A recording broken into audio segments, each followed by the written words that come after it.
All right, welcome to the Jazz Piano School podcast, episode number 178. I'm the creator and founder of Jazz Piano School, Brendan Lowe, and thank you so much for being here. Now, this particular episode is absolutely fantastic, and it's going to be on a rhythmic exercise that will literally never, ever get old. Okay, I still use this to this day, and it's absolutely fantastic. And one of our educators, Sterling Koza, is going to be bringing you this particular exercise.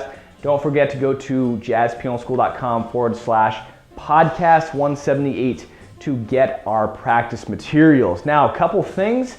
We're going to be reopening Jazz Piano School in the spring. Okay, I just want to throw that out there right now. And we'll be giving you a date very shortly to let you know exactly when we're opening up Jazz Piano School. And the best way to get information from us is to get on our emailing list. Now, if you download any of our podcast materials, you'll be on the list and you'll get information about upcoming openings like this one and other great stuff from us. So, enjoy this particular episode and hope you have a blast. Happy practicing. Hey everybody, this is Sterling Koza here for jazzpianoschool.com. Now in today's podcast, I'm going to be showing you an advanced improv exercise that you can use to work on varying your phrasing. Now it's often said that the best improvisers never repeat themselves, but even great improvisers like John Coltrane, Miles Davis, they would technically play some of the same phrases, but the key lies in how they would use those phrases. And that's where the improvisation element comes in. Now, for us mere mortals, it's easy to kind of fall into some similar habits and play some similar phrases. Not necessarily licks, but, we all have phrases that we're used to playing. So this exercise is a way to kind of get outside of that. And what we're going to be doing is practicing starting phrases on particular beats. Now, the way we're going to do that is we're going to start by practicing starting phrases on downbeats. Now let's get into it with a tune. You can do this over a blues or rhythm changes. I like to do it with AABA tunes also. So today we're going to be using an AABA tune, There Is No Greater Love.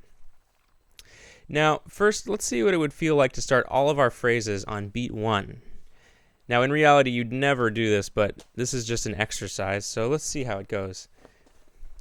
And I usually do this with a metronome. You can get a backing track for yourself. Today I'm going to be using a metronome on 152 beats per minute. That's my tempo, quarter note. Kind of a up-tempo, sort of medium upswing.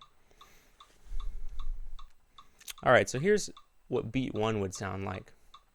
1, 2, 3.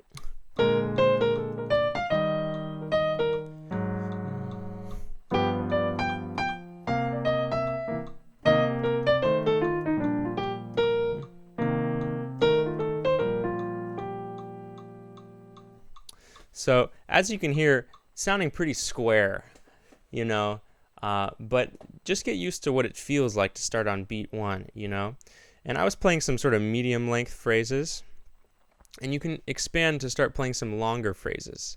For now, let's keep with the short phrases, and I'm going to start on beat 2. So let's get a sense of what beat 2 feels like.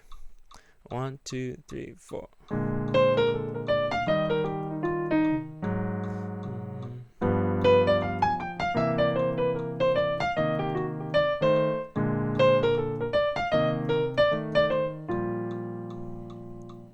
All right, so that was an example of beat 2. Now let's try beat 3. 1, 2, 1, 2, 3, 4.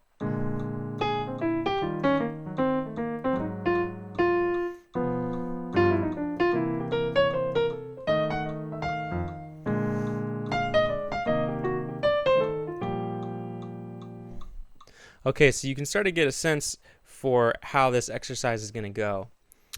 And you can really just keep doing this through a bunch of choruses. I'm just doing some short excerpts, but it really starts to get pretty enlightening when you get through quite a few choruses. You start to notice some similar devices that you can use. You can start adding some triplet phrasing too. So let's try it on some offbeats. What if we start each phrase on the and of one instead? Now, in jazz, especially bebop, it is very characteristic to start phrases on ands because we want to feel the ands to kind of get into that swing feel. As you could hear before, starting the phrases on downbeats, maybe 2 and 4, it was working, but especially starting beats on 1 and 3, it starts to feel really square and kind of heavy, but you'll feel a big difference when you start on offbeats. So it's a good thing to think about. Here's the and of one.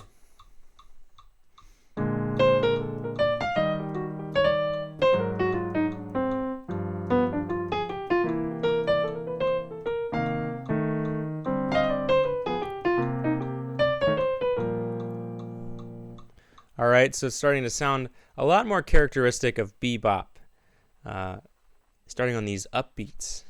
And you can start to hear I was playing some longer phrases.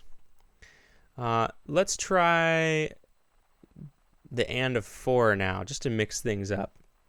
And I'll start playing some longer phrases. I might take it a little further into the chorus, might get to the bridge. Let's try it out. Here's the and of 4. 1, 2, 1, 2, 3, 4.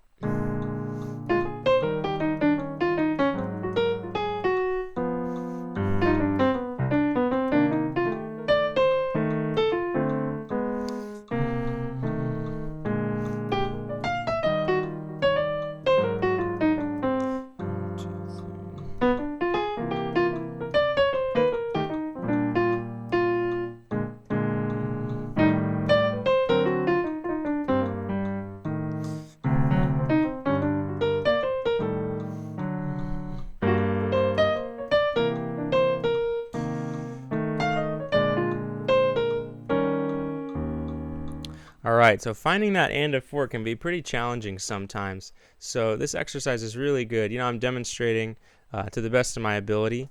Let's try and combine some of these. This is really where it starts to get interesting. So what you can start to do, let's go back to some downbeats. So you can really change this up as much as you'd like. You can start on beats 1 and 3. You can start on beats 2 and 4. One really fun challenge is to start on beat 1 and then switch to beat 2, switch to beat 3, switch to beat 4, and keep going. Beat 1, beat 2, beat 3, beat 4, beat 1, and so on and so forth. So here's an example of what that might sound like. Let's see if I can do it. Here we go. So first on beat 1. 1, 2, 1, 2, 3.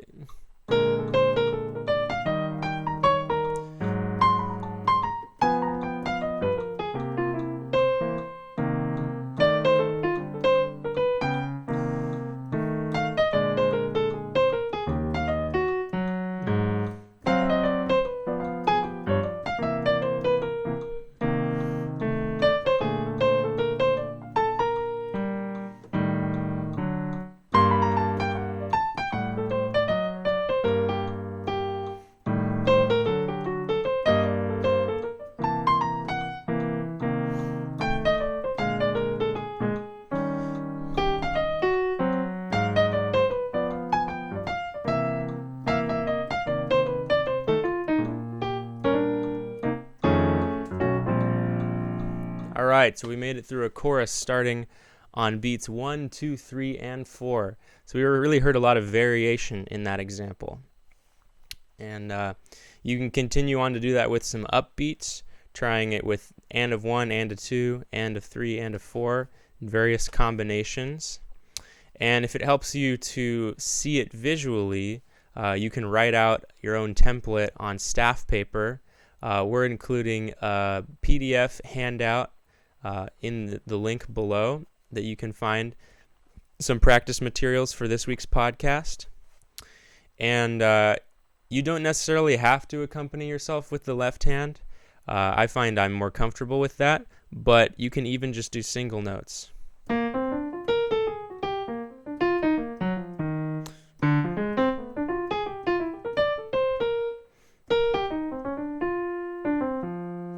Right, and it especially helps to have the metronome in that case when you're not accompanying yourself, or a backing track for that matter. So really, you can adjust this exercise to your skill level and your preferences. So if you find it's easier to do it with just one hand at a time, if you want to challenge yourself, you can even practice two hands.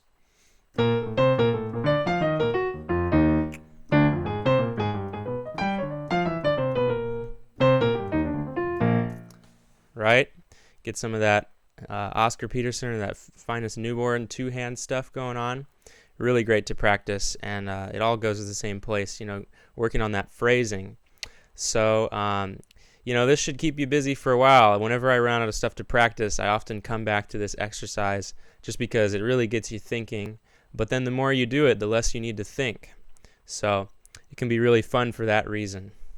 All right, well, I hope you all enjoy this exercise, and happy practicing. All right, wasn't that awesome? I absolutely love that exercise. Now, if you haven't checked us out, definitely go to jazzpianoschool.com. There's so much free information, free jazz piano education for you. And we just updated the website, so it's really, really easy to find everything that you're looking for by searching through all of the amazing content that we have available.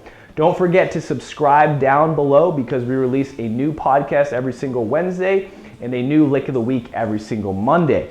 Now, we are going to be starting our podcast content request, I should say, next week. So in the beginning of the new year, we had all these amazing fans and members and just people in general request different educational content. And we're going to be starting that next week. I'm going to be doing the first one, and we're just going to be going down the list. Everyone kind of listed their problems and let us know what they were trying to work on. So we're going to be going down the list of all the people out there, all the fans, all the members that they requested, and we're just going to list off and produce free content for all you guys. So it's going to be absolutely fantastic. But thanks so much for watching that. I will see you in the next episode, and have a fantastic day. And as always, happy practicing.